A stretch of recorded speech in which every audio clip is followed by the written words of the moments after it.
আসসালামু আলাইকুম গাইস, চলে আসলাম নতুন আরেকটি ভিডিও নিয়ে এবং আজকে আমি দেখাবো কিভাবে আপনারা ক্যানভা অ্যাপস দিয়ে ফেসবুক পেজের একটি ফটো তৈরি করবেন।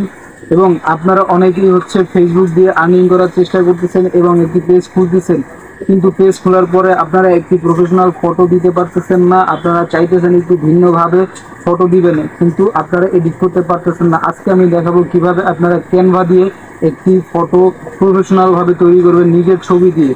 তো আপনারা সম্পূর্ণ ভিডিওটি দেখুন এবং যারা পেজে নতুন আছেন তারা লাইক দিবেন, শেয়ার করবেন এবং বন্ধুদের কাছে পৌঁছে দিবেন শেয়ার করে। তো আপনারা সম্পূর্ণ ভিডিওটি দেখুন স্কিপ না করে। Let's go.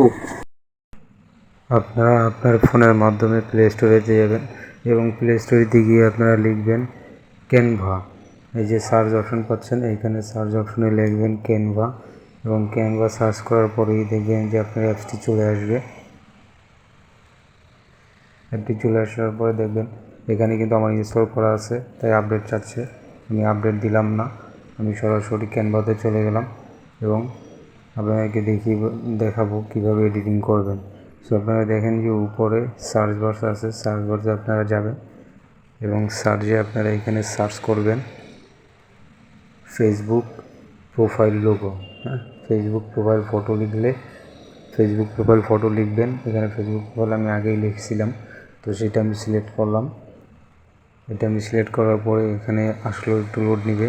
লোড নেওয়ার পরে আপনি এখানে অনেক দেখতে পারবেন, অনেক রকমের প্রফেশনাল ফটো আছে। আপনার কিন্তু এখানের মধ্যে যেটা আপনার চয়েস অনুযায়ী একটা নিয়ে আপনি সেটা আপনার মতন করে এডিট করতে পারবেন। আমি এটা নিলাম এবং দেখতে পাচ্ছেন এখানে একটি লোকের ফটো দেওয়া আছে। আমি এই ফটোটা রিমুভ করে আমার ফটো দিব।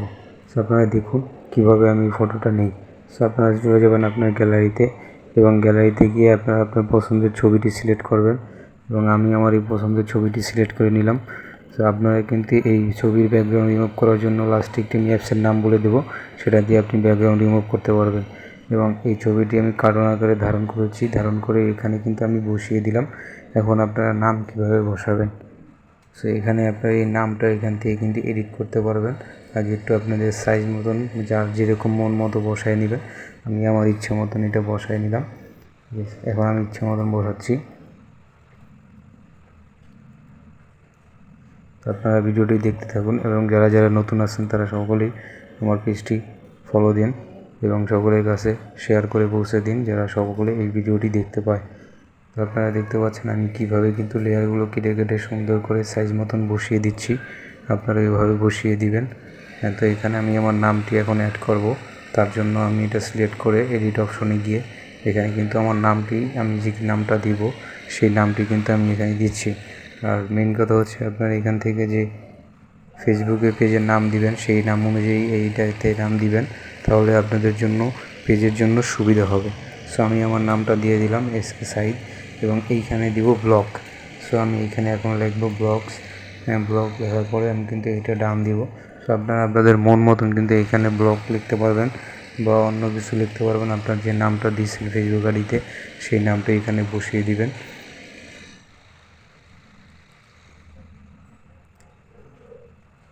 এবং বসিয়ে দেওয়ার পরে সুন্দর মতন সেটিংস করে আপনারা এদিক ওদিক সরিয়ে একটু দেখবেন যে প্রফেশনালভাবে কোন দিকে বসে এবং সেভাবে আপনারা খাপে খাপ বসায় নেবেন।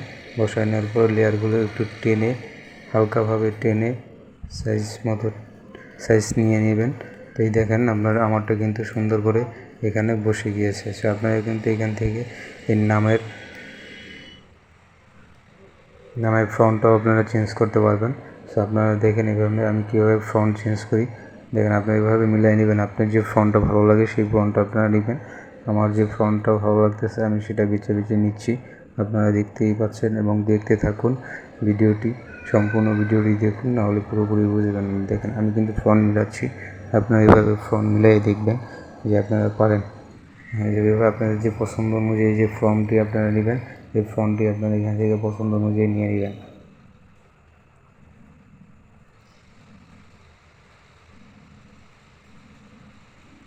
এবং আমি অবশেষে এই ফন্টটি নিয়ে নিলাম এবং এই ফন্টটি আমি সুন্দর করে কাপ করে এই ঘরের মধ্যে বসিয়ে দিব। দেখুন কিভাবে আমি ঘরের মধ্যে বসিয়ে দিচ্ছি। তো আপনারা এইভাবে করে ঘরের মধ্যে বসিয়ে দিবেন।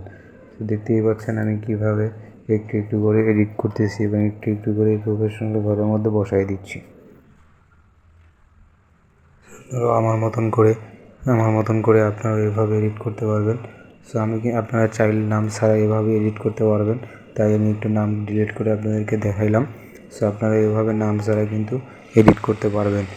তো আমি নাম দিয়ে দিচ্ছি, কারণ আমি চাচ্ছি আমার পেজে ফটোতে নাম শো করবে, এবং আমি সেই নামটা এখানে দিয়ে দিলাম।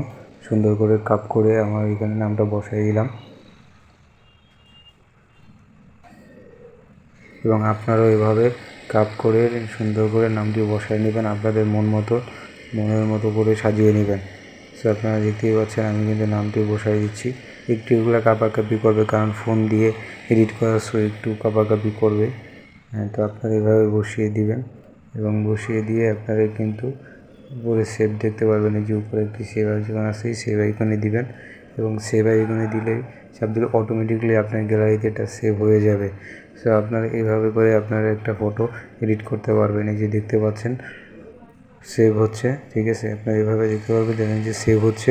সেভ হলেই এটা সরাসরি আপনার গ্যালারিতে চলে যাবে, বা আপনাকে শেয়ার করতে পারবেন। আপনার শেয়ার করার দরকার নেই, আপনি জাস্ট গ্যালারিতে গেলেই আপনি দেখতে পারবেন আর এই ফটোটা গ্যালারিতে চলে গেছে। প্লে স্টোরিতে গিয়ে আপনারা রিমুভ লিখবেন, রিমুভ লেখার সাথে সাথেই কিন্তু আপনার এই অ্যাপসটি চলে আসবে, এটা দিয়ে আপনারা ছবি রিমুভ করতে পারবেন।